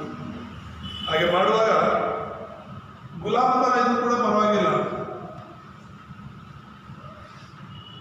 ಐಗುಪ್ತವನ್ನು ನಾವು ಸ್ವತಂತ್ರ ಮಾಡ್ಕೊಳ್ತೇವೆ. ಆಮೇಲೆ ನಮ್ಮ ಪರಿಸ್ಥಿತಿ, ನಮ್ಮ ಸ್ಥಿತಿ ಗುಲಾಮತನದಲ್ಲಿದ್ದರೂ ಕೂಡ ದೇವರು ದೊಡ್ಡ ಕಾರ್ಯ ಕೊಡ್ತಾನೆ. ಯಾಕಂದ್ರೆ ಈಗ ಯೋಸೇಫನು ಗುಲಾಮನಾಗಿದ್ದ, ಐಗುಪ್ತ ದೇಶವನ್ನು ಸ್ವಾಧೀನ ಮಾಡ್ಕೊಂಡ. ಆಮೇಲೆ ಮೋಶೆ ಗುಲಾಮನಾಗಿದ್ದ, ಐಗುಪ್ತ ದೇಶವನ್ನು ಸ್ವಾಧೀನ ಮಾಡ್ಕೊಂಡ. ರಾಜರೇ ಈ ಗುಲಾಮರ ಹತ್ರ ಬಂದು, ದೇವರ ಮಕ್ಕಳ ಹತ್ರ ಬಂದು ನಮ್ಮ ದೇಶವನ್ನು ಕಾಪಾಡು, ನಮ್ಮನ್ನು ಕಾಪಾಡು ಅನ್ನುವಂಥ ಮಟ್ಟಕ್ಕೆ ದೇವರು ಇವರನ್ನು ಆಶೀರ್ವಾದ ಮಾಡಿ. ಇದು ನಿಜವಾದ ಉತ್ತರವನ್ನು ಪಡೆಯುವಂಥ ಪ್ರಾರ್ಥನೆ. ಆಮೇಲೆ ನಾವೆಂಥ ಸ್ಥಿತಿಯಲ್ಲಿದ್ರೂ ಪರವಾಗಿಲ್ಲ, ಆದರೆ ದೇವರು ನಮ್ಮ ಜೊತೆ ಇರುವಾಗ ಉತ್ತರಗಳು ಕೂಡ ದೊಡ್ಡದಾಗಿ ದೇವರು ನಮಗೆ ಕೊಡುವರಾಗಿದ್ದಾರೆ. ಅರಣ್ಯವನ್ನು ನಾವು ನೋಡ್ತೇವೆ, ಇಸ್ರಾಯೇಲರನ್ನ ಅರಣ್ಯದಲ್ಲಿ ನಡೆಸ್ತಾರೆ. ಆದರೆ ಅರಣ್ಯ ಅನ್ನುವಂಥದ್ದು ಮುದ್ರೆ, ಬೇರು, ಸ್ವಭಾವವನ್ನು ಬದಲಾಯಿಸುವಂಥದ್ದು. ಆಮೇಲೆ ನಿನ್ನ ಜೀವನದಲ್ಲಿ ಕೂಡ ಅರಣ್ಯ ಮಾರ್ಗದಲ್ಲಿ ಹೋಗುವ ಹಾಗೆ ಕೆಲವು ಸಲ ನಿನ್ನ ಜೀವನ ಇರ್ಬೋದು, ನಿನ್ನ ಜೊತೆ ಯಾರು ಇಲ್ಲಿ ಇರ್ಬೋದು, ನೀನು ಒಬ್ಬನೇ ಪ್ರಯಾಣ ಮಾಡ್ತಾ ಇರ್ಬೋದು, ಒಬ್ಬನೇ ಪ್ರಯಾಣ ಮಾಡ್ತಾ ಇರ್ಬೋದು. ಏನ್ ನನ್ನ ಜೀವನ ಈ ತರ ಇದೆಯಲ್ಲ ಅಂತ ಹೇಳ್ಬಿಟ್ಟು ನೀನು ಯೋಚನೆ ಮಾಡ್ತಾ ಇರ್ಬೋದು. ಆದ್ರೆ ಈ ಸಮಯ ಅನ್ನೋದು ನಿನ್ನಲ್ಲಿರುವಂತ ಎಲ್ಲ ಪಾಪದ ಜೀವಿತವನ್ನ, ಹಳೆಯ ಮುದ್ರೆ, ಬೇರು ಸ್ವಭಾವದ ತೆಗೆದಾಕಿ ದೇವರ ಮಕ್ಕಳಾಗಿ ಜೀವನ ಮಾಡೋದಕ್ಕೆ ನಮ್ಮನ್ನು ನಾವು ತಿಳ್ಕೊಳ್ಳುವಂಥದ್ದು. ಆಮೇಲೆ ನಮ್ಮನ್ನು ನಾವು ಸರಿಯಾಗಿ ಅರ್ಥ ಮಾಡಿಕೊಂಡು ದೇವರನ್ನ ಇಟ್ಕೊಳ್ಳುವಂಥ ಸಮಯ ಅದು ಅಂತ ಹೇಳಿ ದೇವರ ನಾಮಕ್ಕೆ ಮಹಿಮೆ ಉಂಟಾಗಿ. ಇಲ್ಲಿ 12 ಬಗ್ಗೆ ನಾವು ನೋಡುವಾಗ, 12 ಮಗನಿಗೋಸ್ಕರ ಪ್ರಾರ್ಥನೆ ಮಾಡ್ತಾ ಇರ್ತಾಳೆ. ಆದರೆ ದೇವರು ನಾಯಕನನ್ನು ಸೃಷ್ಟಿ ಮಾಡಿರ್ತಾನೆ. ಆಮೇಲೆ ಕೇವಲ ನನಗೊಬ್ಬ ಮಗನನ್ನ ಕೊಡಿ ಅಂತ ಮಾತ್ರನೇ 12 ಕೇಳ್ಕೊಳ್ಳೋದು. ಅದೇ ದೇವರು ಎಂತ ಆಶೀರ್ವಾದವನ್ನು ಕೊಡ್ತಾನಂದ್ರೆ 12ಗೆ ಸಮುವೇಲನ ಕೊಡ್ತಾನೆ. ಆ ಸಮುವೇಲನ ಬಾಯಿಂದ ಬಂದ ಒಂದು ಮಾತಾದ್ರೂ ಬೀಳಲ್ಲ. ಇಡೀ ಇಸ್ರಾಯೇಲ್ ದೇಶವನ್ನ ಸಮುವೇಲನು ಭಯ ಭಕ್ತಿ ನಡೆಸ್ತಾನೆ. ಇಸ್ರಾಯೇಲಿಯರು ಏನೆಲ್ಲ ವಿಗ್ರಹಾರಾಧನೆ ಮಾಡ್ತಿದ್ರು, ಸೈತಾನನ ಮಕ್ಕಳಾಗಿದ್ರು, ಅವನ್ನೆಲ್ಲ ಸೈತಾನನ ಒಂದು ಕಾರ್ಯಗಳಿಂದ, ವಿಗ್ರಹಾರಾಧನೆಗಳಿಂದ, ಮೂಢನಂಬಿಕೆಗಳಿಂದ ಈ ಒಬ್ಬ ಸಮುವೇಲ ಅವನ್ನೆಲ್ಲ ಬಿಡಿಸ್ತಾನೆ. ಆಮೇಲೆ ದೇವ್ರನ್ನ ಯಾವ ರೀತಿ ಆರಾಧಿಸಬೇಕು, ದೇವ್ರನ್ನ ಯಾವ ರೀತಿ ಸ್ತುತಿಸಬೇಕು, ದೇವರ ಮಕ್ಕಳಾಗಿ ನಾವು ಯಾವ ರೀತಿ ಜೀವಿಸಬೇಕು ಅಂತ ಹೇಳ್ಬಿಟ್ಟು ಈ ಮಿಚ್ಪಾ ಚಳವಳಿಯ ಮೂಲಕ ಅವರಲ್ಲಿ ಬದಲಾವಣೆ ತರ್ತಾನೆ ಎಂಬುದಾಗಿ ನಾವು ಒಂದೊಂದು ಸ್ಥಳಕ್ಕೂ ಅವನು ಹೋಗಿ ಅಲ್ಲಿ ಒಂದು ಬದಲಾವಣೆ ತರ್ತಾನೆ. ಆಮೇಲೆ ಅಷ್ಟೇ ಅಲ್ಲ, ಅವನು ಸಾಯಕ್ಕೆ ಮುಂಚೆ ದಾವೀದನಂತಹ ಇವನ ನಂತರದ ಒಬ್ಬ ನಾಯಕನನ್ನ ಸಿದ್ಧ ಮಾಡ್ತಾನೆ. ಅರ್ಥ ಆಗ್ತಿದೆ ಹೇಳ್ತಿರೋದು? ಒಂದು ಶಾರೀರಿಕವಾದ ಪ್ರಾರ್ಥನೆ. ನೀನ್ ಮಾಡ್ತಿರುವಂತ ಪ್ರಾರ್ಥನೆ ಒಂದು ವೇಳೆ ಶಾರೀರಿಕವಾದದಿದ್ರೆ ಪ್ರಯೋಜನ ಇಲ್ಲ. ತುಂಬಾ ಜನ ಈ ರೀತಿ ಪ್ರಾರ್ಥನೆ ಮಾಡ್ತಾರೆ. ನಾವು ಆತ್ಮಿಕವಾಗಿ ಪ್ರಾರ್ಥನೆ ಮಾಡೋದಾಗಿದೆ. ದೇವರ ಚಿತ್ತಾನುಸಾರ ಪ್ರಾರ್ಥನೆ ಮಾಡಿದ್ರೆ ನಾವು ಊಹೆ ಮಾಡ್ಲಿಕ್ಕೂ ಆಗಿರುವಂತ ಉತ್ತರಗಳು ಬರುತ್ತೆ, ಯಾರು ತಡೆಯಕ್ಕೆ ಆಗದಿರುವಂತ ಉತ್ತರಗಳು ಬರುತ್ತೆ. ಆಮೇಲೆ ದೇವರ ನಾಮಕ್ಕೆ ಸ್ತೋತ್ರವಾಗಲಿ. ಮುಕ್ತಾಯದಲ್ಲಿ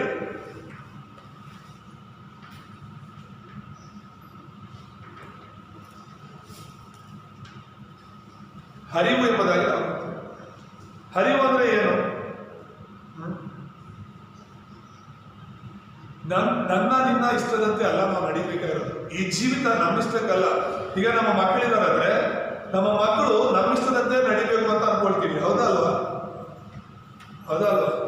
ನಮ್ಮ ಮಕ್ಕಳು ನಮ್ಮಿಷ್ಟಕ್ಕೆ ಇರಬೇಕು, ಅವ್ರು ಓದಬೇಕು, ಚೆನ್ನಾಗಿ ಬುದ್ಧಿವಂತರಾಗಬೇಕು, ಒಳ್ಳೆ ಮಕ್ಕಳಾಗಿರ್ಬೇಕು ಅಂತೇಳಿ ನಮ್ಮ ಇಷ್ಟ, ನಮ್ಮ ಆಸೆ ಅಂತ ನಮ್ಮ ಮಕ್ಕಳು ಇರಬೇಕು ಅಂತ. ಯಾಕಂದ್ರೆ ನಾವು ಅವರ ಅಪ್ಪ ಅಮ್ಮ, ನಾವು ಅವ್ರಿಗೆ ಜನ್ಮ ಕೊಟ್ಟಿರೋದು. ಹಾಗಾಗಿ ನಮ್ಮ ಇಷ್ಟದಂತೆ ಅವ್ರಿಗೆ ಇರಬೇಕು ಅಂತ ಯೋಚನೆ ಮಾಡ್ತೀವಿ. ಇಲ್ಲ ಅವ್ರಿಷ್ಟಕ್ಕೆ ಇರೋಕೆ ಬಿಟ್ಬಿಡ್ತೀವ ನಾವು, ಮಕ್ಕಳ ಇಷ್ಟಕ್ಕೆ ಇರೋಕೆ ಬಿಟ್ಬಿಡ್ತೀವ ನಾವು? ಇಲ್ಲ ತಾನೆ. ಅವರೇನೋ ತಪ್ಪು ಮಾಡೋದು, ನಮ್ಗೆ ಇಷ್ಟಕ್ಕೆ ವಿರುದ್ಧವಾಗಿ, ನಮ್ಮ ಆಸೆ ವಿರೋಧವಾಗಿ ಅವ್ರೇನಾದ್ರು ಮಾಡೋದು ಕೂಡ ನಾವು ಅವ್ರನ್ನ ಹೊಡಿತೀವಿ, ಬೈತೀವಿ, ಸರಿಪಡಿಸೋಕ್ಕೆ ಪ್ರಯತ್ನ ಮಾಡ್ತೀವಿ. ಹೌದಾ ಅಲ್ವಾ? ಯಾಕಂದ್ರೆ ಅವ್ರು ನಮ್ಮ ಮಕ್ಕಳಾಗಿರೋದ್ರಿಂದ ನಮ್ಮ ಇಷ್ಟಕ್ಕೆ ಅವ್ರು ಇರಬೇಕು ಅಂತ. ನಾವು ದೇವರ ಮಕ್ಕಳು, ಹಾಗಾಗಿ ದೇವರ ಇಷ್ಟದಂತೆ ನಾವಿರ್ಬೇಕು, ನಮ್ಮ ಇಷ್ಟಕ್ಕಲ್ಲ. ಇಲ್ಲಿ ನ್ಯಾಯಸ್ಥಾಪಕರೆಲ್ಲರೂ ಕೂಡ ಅವರ ಇಷ್ಟಕ್ಕೆ ಅವರು ಜೀವನ ಮಾಡಿನೇ ನಾಶವಾಗಿದ್ದು. ದೇವರ ಇಷ್ಟದಂತೆ ಅವ್ರು ನಡೆದಿಲ್ಲ, ಅವ್ರ ಇಷ್ಟಕ್ಕೆ ಅವ್ರು ನಡೆದರು. ಅದಕ್ಕೆ ದೇವರು ಅವ್ರ ಜೊತೆ ಇರಲಿಲ್ಲ, ಅವ್ರ ಮೂಲಕ ದೊಡ್ಡ ಕಾರ್ಯಗಳನ್ನೇನು ಮಾಡೋಕ್ಕಾಗಲಿಲ್ಲ. ಒಬ್ಬ ಸಾಮುವೇಲ ದೇವರ ಇಷ್ಟದಂತೆ ನಡ್ಕೊಂಡ, ಆಮೇಲೆ ದೇವರ ವಾಕ್ಯದಂತೆ ನಡ್ಕೊಳ್ಳೋದ್ರಿಂದ ದೊಡ್ಡ ಕಾರ್ಯಗಳು ಅವ್ರ ಜೀವನದಲ್ಲಿ ನಡೀತೆ ಎಂಬುದಾಗಿ ನಾವು ನೋಡ್ತೀವಿ. ಅಂತ ಒಂದು ಹರಿವಿನಲ್ಲಿ ನಾವಿರ್ಬೇಕು. ಹರಿವು ಅಂದ್ರೆ ಏನು? ನಾವೆಲ್ಲರೂ ಕೂಡ ಒಂದೇ ಸುವಾರ್ತೆಯಲ್ಲಿ ಹೋಗ್ಬೇಕು, ಒಂದೇ ಪ್ರಾರ್ಥನೆಯಲ್ಲಿ ಹೋಗ್ಬೇಕು, ಒಂದೇ ಈ ಲೋಕ ಸುವಾರ್ತಿಕರಣ ಮಾರ್ಗದಲ್ಲಿ ನಾವು ಹೋಗ್ಬೇಕು. ಇಡೀ ಪ್ರಪಂಚದಲ್ಲಿ ಈ ಸತ್ಯದ ಸುವಾರ್ತೆಯನ್ನು ಹಿಡ್ಕೊಂಡು ಸುವಾರ್ತೆಯನ್ನು ಸಾರ್ತಾ ಇದ್ದಾರೆ. ಇವತ್ತು ಇಡೀ ಪ್ರಪಂಚಕ್ಕೆ ಭರವಸೆ ಅಂದರೆ ಸತ್ಯ ಸುವಾರ್ತೆ ಮಾತ್ರನೇ. ಈ ಸತ್ಯ ಸುವಾರ್ತೆ ನಾವು ಹಿಡ್ಕೊಂಡಿಲ್ಲ ಅಂದ್ರೆ ವಿಶ್ವಾಸಗಳಲ್ಲಿ ಒಂದು ಬಲ ಇಲ್ಲ, ಪಾರ್ಶ್ವಗಳಲ್ಲಿ ಒಂದು ಬಲ ಇರೋದಿಲ್ಲ. ಹಣ ಆಸ್ತಿ ಅಂತ ಹೋಗ್ತಿರ್ತೀವಿ, ಅದು ಸಿಕ್ಕಿದ ಮೇಲೆ ನಾವು ಆತ್ಮಿಕವಾಗಿ ಸೋತೋಗ್ತಾ ಇರ್ತೀವಿ. ಪ್ರಾರ್ಥನೆ ಮಾಡಲ್ಲ, ಸುವಾರ್ತೆ ಸಾರಲ್ಲ, ಈ ಕಡೆ ಸಭೆಗಳಿಗೆ ಹೋಗಲ್ಲ, ಹಂತವಾಗಿ ಆತ್ಮಿಕತೆನೇ ಹೋಗ್ಬಿಡುತ್ತೆ. ಹಾಗಾಗಿ ಕೊನೆಗೆ ಸಭೆಗಳೇ ಇಲ್ಲದೆ ಹೋಗುತ್ತೆ. ಸತ್ಯ ಸುವಾರ್ತೆಯ ಮೂಲಕ ಮಾತ್ರನೇ ಇವತ್ತು ಇಡೀ ಪ್ರಪಂಚದಲ್ಲಿ 237 ದೇಶಗಳಲ್ಲಿ ಈ ಸುವಾರ್ತೆ ನಡೀತಾ ಇದೆ. ಆ ಅರಿವಿನಲ್ಲಿ ನಾವು ನಮ್ಮ ಸಭೆ ಇರಬೇಕು ಅನ್ನೋದೇ ದೇವರ ಚಿತ್ತವಾಗಿದೆ. ಅದನ್ನು ನಾವು ಅರ್ಥ ಮಾಡ್ಕೊಳ್ಬೇಕು. ಯಾವಾಗ ದೇವರ ಚಿತ್ತಾನುಸಾರ ಹೋಗ್ತೀವೋ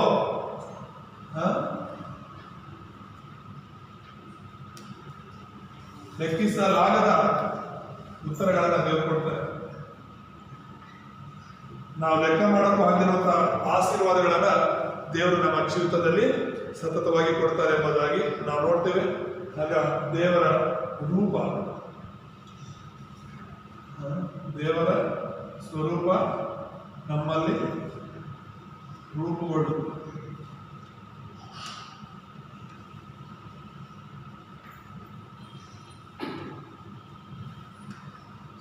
ನಾವೇನು ದೇವರ ಚಿತ್ತವನ್ನ, ದೇವರ ಸ್ವರೂಪವನ್ನ, ದೇವರ ಹೋಲಿಕೆಗಳನ್ನ ಬಿಟ್ಟಿದ್ವಿ, ಅದನ್ನ ದೇವರು ಮತ್ತೆ ನಮ್ಮಲ್ಲಿ ಪುನಃಸ್ಥಾಪನೆ ಮಾಡ್ತಾನೆ. ಅದರ ಮೂಲಕ ನಾವು ಕೂಡ ನಾವಿರೋ ಕುಟುಂಬದಲ್ಲಿ, ನಾವಿರೋ ಸಭೆಯಲ್ಲಿ, ನಾವಿರೋ ಪ್ರಾಂತದಲ್ಲಿ ದೇವರ ಕಾರ್ಯಗಳನ್ನು ಮಾಡಲಿಕ್ಕೆ ಸಾಧ್ಯವಾಗುತ್ತೆ. ಸೊ ಇವತ್ತಿನ ಸಂದೇಶದ ಮೂಲಕ ದೇವರು ಹೇಳ್ತಿರುವಂಥದ್ದು ಏನಂದ್ರೆ, ವಿಶ್ವಾಸಿ ಕಂಡುಕೊಳ್ಬೇಕಾದ ಪ್ರಾರ್ಥನೆ. ನೀನು ದೇವರ ವಿಶ್ವಾಸಿಯಾಗಿ ಯಾವುದು ಸರಿಯಾದ ಪ್ರಾರ್ಥನೆ, ಯಾವುದು ತಪ್ಪಾದ ಪ್ರಾರ್ಥನೆ, ಇವೆರಡನ್ನು ನೀನು ನೋಡಿ ಶಾರೀರಿಕವಾಗಿ ನಾವು ಪ್ರಾರ್ಥನೆ ಮಾಡೋದು ಉತ್ತಮನ ಅಥವಾ ಆತ್ಮಿಕವಾಗಿ ನಿನ್ನಿಷ್ಟಕ್ಕೆ ನೀನು ಕೇಳ್ಕೊಳ್ಳೋದು ಇಷ್ಟನ ಅಥವಾ ದೇವರಿಷ್ಟಕ್ಕೆ ನೀನು ಕೇಳೋದು ಇಷ್ಟನ ಅಂತ ಹೇಳ್ಬಿಟ್ಟು ದೇವರ ಚಿತ್ತ ಏನು, ಆಸೆ ಏನು ಅಂತ ತಿಳ್ಕೊಂಡು ನಾವು ದೇವರೋಸ್ಕರ, ದೇವರ ರಾಜ್ಯಕ್ಕೋಸ್ಕರ ಬದುಕೋಣ. ಈ ವಾಕ್ಯದಿಂದ ದೇವರು ನಮ್ಮನ್ನು ಆಶೀರ್ವಾದ ಮಾಡಿ ಪ್ರಾರ್ಥನೆ ಮಾಡ್ಕೊಳ್ಳೋಣ. ನಮ್ಮನ್ನು ಬಹಳವಾಗಿ ಪ್ರೀತಿ ಮಾಡುವಂತ ನಮ್ಮ ತಂದೆಯಾದ ದೇವರೇ, ನಿಮ್ಮ ಪರಿಶುದ್ಧ ನಾಮ ಸ್ತೋತ್ರವಾಗಲಿ. ವಿಶ್ವಾಸ ಕಂಡುಕೊಳ್ಳಬೇಕಾದ ಪ್ರಾರ್ಥನೆ ಕುರಿತು ನಾವಿವತ್ತು ಅಪ್ಪ ನಿಮ್ಮ ವಾಕ್ಯವನ್ನು ಕೇಳಿದ್ದೇವೆ. ಕೇಳಿರುವಂತಹ ಎಲ್ಲ ನಿನ್ನ ಮಕ್ಕಳನ್ನ, ಈ ಯೂಟ್ಯೂಬ್ ಮೂಲಕ ಕೇಳ್ತಿರುವಂಥ ಎಲ್ಲ ನಿನ್ನ ಮಕ್ಕಳನ್ನು ಆಶೀರ್ವದಿಸಲಿ. ನಾವು ಸರಿಯಾದ ಪ್ರಾರ್ಥನೆಯನ್ನು ಮಾಡಿ ನಿಮ್ಮ ರಾಜ್ಯ ನೀತಿಗಾಗಿ ತವಕ ಪಡುವವರಾಗಿ ಅಪ್ಪ ನಮ್ಮ ಆಸೆಗಳನ್ನು ನೆರವೇರಿಸ್ಕೊಳ್ಳೋದು ಅಥವಾ ನಮ್ಮಿಷ್ಟಕ್ಕೆ ನಾವು ಜೀವನ ಮಾಡೋದಲ್ಲದೆ ನಿಮ್ಮಿಷ್ಟಕ್ಕೆ, ನಿಮ್ಮ ಆಸೆ ನೆರವೇರಿಸುವಂತೆ, ನಿಮ್ಮ ಯೋಜನೆಗೆ ಅನುಗುಣವಾಗಿ ನಾವು ನಡೆಯುವಂತೆ ಸಹಾಯ ಮಾಡಿ. ಹಾಗೆ ಮಾಡಲು ನಿಮ್ಮ ಕೃಪೆಯಿಂದ ನಿಮ್ಮ ಆತ್ಮವನ್ನು ತುಂಬಿಸಿ ನಡೆಸಬೇಕಾಗಿ ಯೇಸುವಿನ ನಾಮದಲ್ಲಿ ಪ್ರಾರ್ಥಿಸ್ತೇವೆ ತಂದೆ.